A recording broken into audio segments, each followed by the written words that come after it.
আসসালামু আলাইকুম সম্মানিত দর্শক, আজকে আপনাদের সাথে শেয়ার করব মাত্র 2 গজ 2 গিরা কাপড় দিয়ে 37 ইঞ্চি লম্বা 34 ইঞ্চি জামার বডি, তার জন্য লেডিস প্যান্ট পায়জামা কাটিং। তো আজকের ভিডিওটি দেখলে একদম সহজে শিখতে পারবেন, তাই ধৈর্য সহকারে ভিডিওটি দেখুন। তো এখানে কাপড়টা, এই প্যান্ট পায়জামা কাটিং করার জন্য কাপড়টা কিন্তু এখানে 4 পার্টে ভাঁজ করে নিয়েছি। ভালো করে খেয়াল করবেন, এখানে কাপড়টা 4 পার্টে ভাঁজ করা আছে। তো আমি যে সাইডে আছি এই সাইডটি কিন্তু আটকানো অংশ এবং অপর সাইডটি খোলা। এইভাবে কাপড়টা প্রথমে ভাঁজ করে নিতে হবে। তারপরে সর্বপ্রথম উপরে এলাস্টিক ভাঙার জন্য 2 ইঞ্চি কাপড় নিয়ে আমাদের মার্জিন করে নিতে হবে।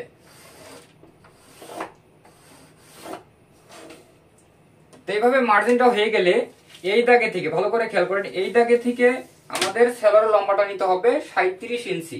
এখানে 37 ইঞ্চি। তো দেখেন এখানে কাপড়টা কিন্তু অনেক কম, তাই এখানে কাপড়টা বেশি লাগবে। কাপড়টা কিভাবে নেবেন এটা আপনাদের আমি শিখিয়ে দিব। তো তার আগে এখানে সোজা মার্জিনটা দিয়ে নেই।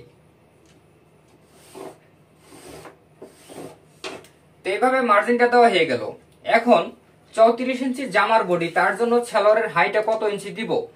তো তার জন্য হাইটা দিব আমি এখানে 13.5 ইঞ্চি। ঠিক আছে, এখানে 13.5 ইঞ্চিতে চিহ্ন করে নিতেছি। এখানেও সোজা মার্জিনটা আমাদের দিয়ে নিতে হবে। তো এইভাবে এখানে সোজা মার্জিনটা দেওয়া হয়ে গেলে একদম এই মাথায় থেকে আমাদের হাইয়ের রাউন্ড শেপটা দিতে হবে 1.5 ইঞ্চি পরিমাণ। এখানেও 1.5 ইঞ্চি দিয়ে নিব।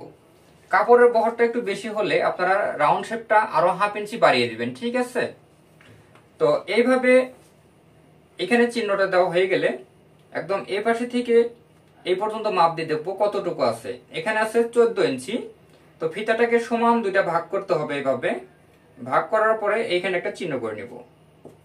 চিহ্ন করার পরে এখানে মাপ দিয়ে দেখবো কতটুকু আছে। এখানে আছে 7 ইঞ্চি।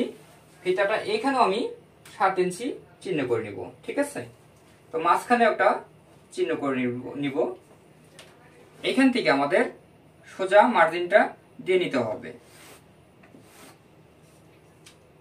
এটা মিডিলের চিহ্ন আমি দিয়ে নিলাম। ঠিক আছে, তো এইভাবে চিহ্নটা দেওয়া হয়ে গেলে এখানে হাইয়ের রাউন্ড শেপের চিহ্নটা আমরা দিয়ে নেই, মার্জিনটা দিয়ে নিব।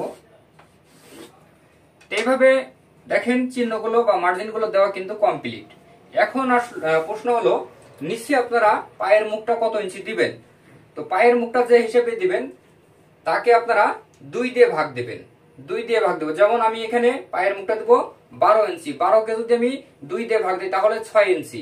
এই 6 কে আমাদের আরো 2 দিয়ে ভাগ দিতে হবে। অর্থাৎ 6 কে যদি 2 দিয়ে ভাগ দিই তাহলে হবে 3 ইঞ্চি। এই দাগের এই পাশে দেবো 3 ইঞ্চি এবং এই পাশে দেবো 3 ইঞ্চি। ঠিক আছে, তাহলে 6 ইঞ্চি। 6 দুগুণা 12 ইঞ্চি পায়ের মুখটা টিকবে। এবং এখানে সেলাইয়ের জন্য এ পাশে নিতে হবে 1/2 ইঞ্চি, এ পাশে নিতে হবে 1/2 ইঞ্চি। এইভাবে। তো এইভাবে দেখেন আমি এখানে চিহ্নগুলো দিয়ে নিলাম।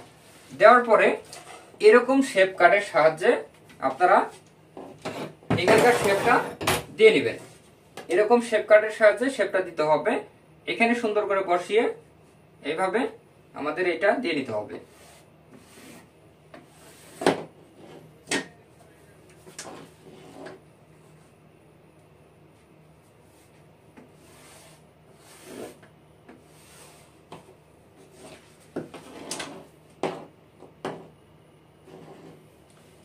এখানকার রাউন্ডটা সুন্দর করে দিয়ে নিব।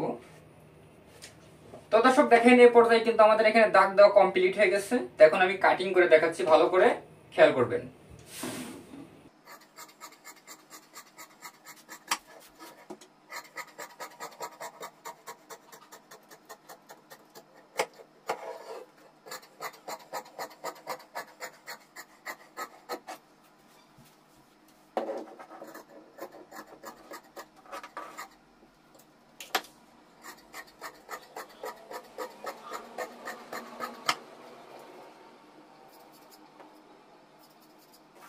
তো দর্শক দেখেন এখানে কিন্তু আমার প্যান্ট পায়জামাটা কাটিং হয়ে গেছে।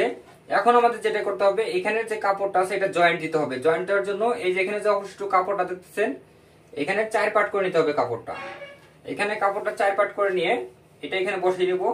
নেওয়ার পরে এই কাপড়টা এখানে এইভাবে বসিয়ে নেব। ঠিক আছে, এভাবে বসিয়ে নেওয়ার পরে এখানে সোজা করে আমাদের কাটিং করে নিতে হবে।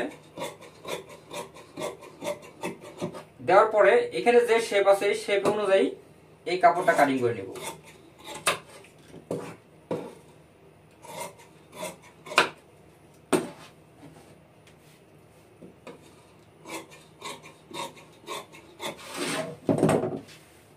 তো এই কাপড়টা এখানে বসিয়ে দেবো, তাহলেই হয়ে যাবে। ঠিক আছে, তো আশা করি বুঝতে পারছেন।